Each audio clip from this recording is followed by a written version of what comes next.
명쾌한 해설을 해주실 뉴스 전문가 두 분 소개하겠습니다. 먼저 최진봉 성공회대 교수 나오셨습니다. 안녕하십니까? 어서 오십시오. 이어서 윤희석 전 국민의힘 대변인도 오늘 시간 함께하겠습니다. 안녕하십니까? 어서 오십시오. 자, 조용한 내조, 이른바 그림자 내조를 강조했던 김건희 여사가 연일 논란의 중심에 서고 있습니다. 지난 13일 김해 봉하마을에서 김건희 여사의 뒤를 따르던 4명의 사람들. 자, 이 가운데 3명은 김 여사가 운영하던 회사의 직원들이었던 것으로 확인이 됐습니다. 그리고 3명 가운데 또 2명은 현재 대통령실에서 일을 하고 있는 것으로 확인이 됐습니다. 그런데 이를 두고 일각에서는 이 사적인 채용이 아니냐라는 논란이 일고 있습니다. 윤석열 대통령은 일각에서 제기되고 있는 이러한 사적 채용 논란에 대해서 선을 그었습니다. 여사 운영하시던 회사 직원들이 일정에 동행하고 대통령실 채용 지원하고 있다에 대해서 조금 논란도 있는데 거기에 대해서는 어떻게 생각하시는지 여쭤보고 싶습니다. 글쎄요, 지금 공식적인 수행이나 비서팀이 전혀 없기 때문에 혼자 다닐 수도 없고 그렇다고 어떻게 좀 방법을 알려주시죠. 해당 논란에 대해서 대통령실도 입장을 냈습니다. 사적 채용은 아니다라는 입장이고요. 또 이 과거 전직 대통령들의 경우에도 잘 아는 편한 사람들과 일을 하는 경우가 많았다라고 설명을 했습니다. 자, 청와대 근무를 실제로 해보셨던 대변인님께 여쭙게요. 실제로 주변에 잘 알았던 사람이 채용돼서 청와대로 들어가는 경우가 흔한 경우는 맞습니까? 부속실의 경우는 그게 가능했고, 그래요? 예를 들어 박근혜 전 대통령 같은 경우도 이 어떤 메이크업을 하시거나 의상을 골라주시거나 하는 그런 분은 채용이 된 적이 있습니다. 그 이전부터 아시던 분으로 제가 알고 있고, 그런 영역이라면 전부터 인연이 있었던 분들, 또 일을 같이 하셨던 분들이 채용되는 것이 맞다. 근데 여기서 사적 채용이 아니라고 대통령실에서 말씀드린 것은 뭐냐면, 어쨌든 그분들이 채용이 되는 순간 국가 공무원이 되는 것이죠. 네. 그 국가 공무원 채용과 관련한 절차를 다 밟고 나서 채용이 됐다는 측면을 볼 때, 물론 추천은 그런 식으로 갈 수 있겠지만 네. 국가 공무원으로서의 결격 사유가 발견되거나 네. 국가 공무원으로 일할 수 없는 상황이 발견된 경우에는 제척이 된다는 그 부분을 말씀드린 거라고 저는 생각합니다. 네.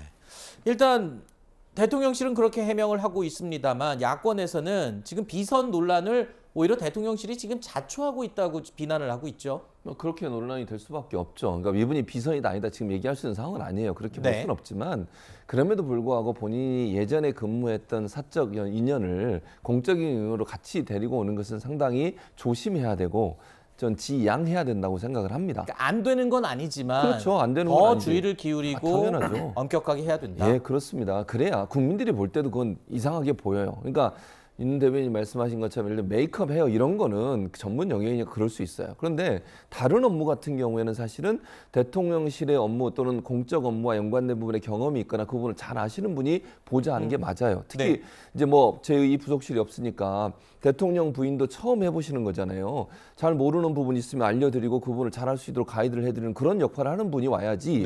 예전에 했던 업무는 이 공적 업무하고는 관계없는 업무잖아요. 네네. 그런 분들이 와서 직원으로 채용하는 거 이거는요 국민들의 관점에서 맞지 않습니다. 그래서 가능한 한 사적 인연은 사적 인연으로 이제 공적 업무에 들어오셨으니 공적인 업무에 맞는 그런 분들을 선발해서 채용하시는 것이 더 맞지 않겠나 이런 생각이 듭니다. 네.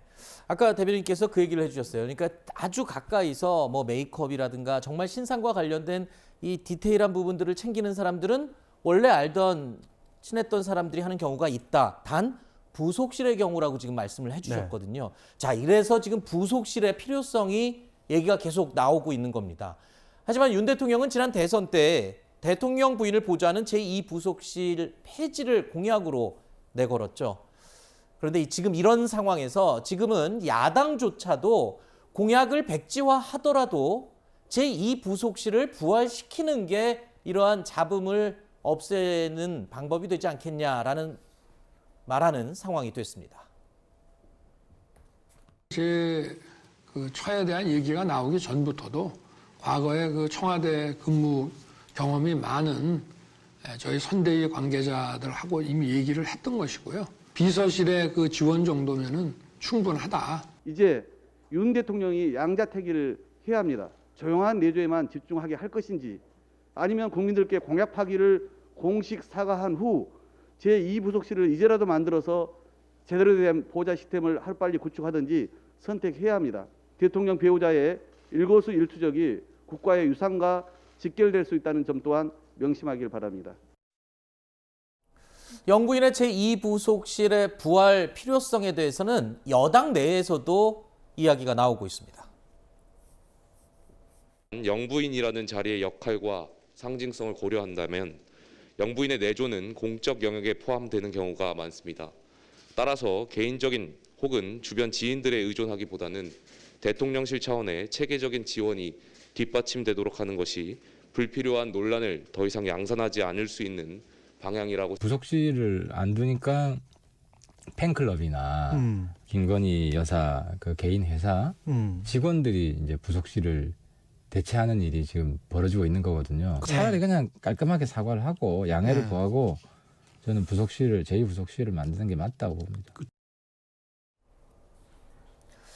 자, 그러니까 대통령이 지금 공약 폐지냐 아니면 제2부속실을 부활시켜서 이런 논란을 잠재울 것이냐, 이 사이에서 딜레마에 빠진 게 아니냐는 이야기까지 나오고 있는데요. 자, 윤 대통령의 공약 이행 의지가 강하다면 이 문제는 앞으로 계속 논란이 될 수밖에 없을 것 같은데 공약을 백지화하는 게 그렇게 힘든 일일까요? 그게 제2부속실을 다시 만든다고 하게 될 경우에 본질과 다르게 정치적인 공세를 많이 받을 수 있는 가능성이 있겠죠. 현실적으로 보면은 지금 1부속실, 예를 들어서 1부속실, 대통령을 보좌하는 부속실에 있는 인원의 근무 양태와 형태를 조정을 해서 어느 정도 대통령 배우자의 일을 좀 맡도록 하는 방향, 그렇게 아마 진행을 좀 하려고 하는 걸로 알고 있습니다. 네. 그렇게 해서 실질적으로 영부인의 활동을 지원하는 것이 지금으로서는 맞다고 보는 것인데, 이걸 제2부속실을 다시 만든다 이렇게 할 경우에 민주당에서 뭐라고 하겠습니까? 이제 그런 것도 있기 때문에 일단은 지금 문제가 좀 불거지니까 조금 더 비서실 내 인원에 대한 어떤 조정을 더 해서 별 무리 없이 이 일이 진행되도록 하고 난 후에 또 뭔가 문제가 발생하거나 시정의 여지가 있다면 그때 가서 또 생각해 볼 문제가 아닐까. 저는 일단 그렇게 말씀드리고 싶습니다. 사실 최근에 불거졌던 논란들의 공통점을 보면 일단 이 대중들에게 좀 알려지고 이 여사의 행보가 알려지고 그 다음에 대통령실이 부랴부랴 해명을 하고 설명을 덧붙이는 형태가 됐었거든요. 그렇죠. 자, 이런 행태가 반복되는 게 대통령실 내부에서도 부담스럽다는 목소리가 나오고 있다고 해요. 당연히 부담스럽죠. 그러니까 먼저 일이 발생하고 그걸 이제 수습하는 쪽으로 가는 거잖아요. 이게 제일 안 좋은 거예요. 그러면 이미 이미지나 아니면 뭐 여론은 나빠진 상태에서 수습하는 것은 아무리 잘해도 예전의 원래 상태로 갈 수가 없어요. 그러니까 그 일이 일어나지 않도록 하는 게 가장 좋은 거잖아요. 네. 그래서 저는 제2부속실 부활은 해야 된다고 봐요, 개인적으로. 네. 왜냐하면 이게 물론 공약, 왜냐하면 그 당시에 공약이 나왔던 이유도 김건희 씨가 본인의 이제 경력이나 이런 걸 부풀려 가지고 논란이 됐을 때 네. 여론이 안 좋아서 그걸 공약으로 낸 거예요. 네. 근데 지금 해보니 여러 가지 문제가 지금 발생하고 있잖아요. 그걸 그러면 공약이기 때문에 이 문제가 발생하면 계속 끌고 가야 된다? 네. 그건 저는 아니라고 봅니다. 물론 알겠습니다. 정치적 부담이 있을 수 있지만 그 부담마저도 안고라도 저는 이걸 지금 하지 않으면 앞으로 5년 내내 이 문제가 계속 문제가 될 수 있다는 점을 네. 착안하신다면 공약 파기의 문제의 논란보다는 이 문제를 먼저 해결하는 것이 필요하다고 생각합니다.